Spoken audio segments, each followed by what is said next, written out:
Hello guys, good day! Ito na nga pala yung ginawa kong pickled green chilies.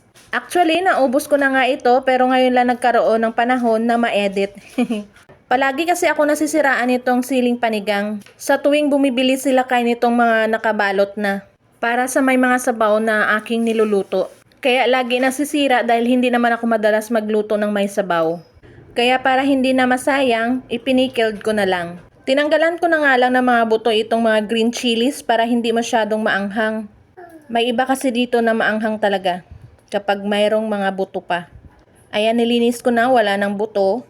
Ilalagay ko lang sila dito sa aking container. Isinalansan ko lang ito ng paisa-isa.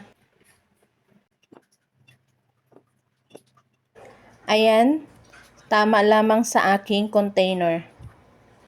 Isi-set aside ko na muna ito guys dahil gagawa ako ng aking vinegar mixture. Isang malaking pack lang ng vinegar, kalahating kutsarang asin at 2 kutsarang brown sugar. At aantayin ko lang ito guys na kumulo. Ayan, kumukulo na siya. Okay na ito, papatayin ko lang ang kanyang sindi tapos hahayaan ko na muna itong mag-cool down.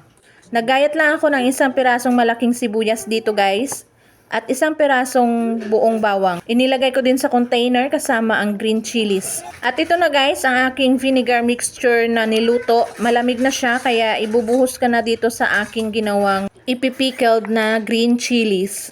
Ayan nga at medyo kulang ang aking nagawang vinegar mixture. Pero carry na yan. Masarap ito guys, promise. Kahit 1 linggo na siyang nakababad dyan, napaka-crunchy pa rin niya. Ginagawa ko itong side dish dahil mahilig talaga akong kumain ito. At yun lang, maraming salamat sa panonood.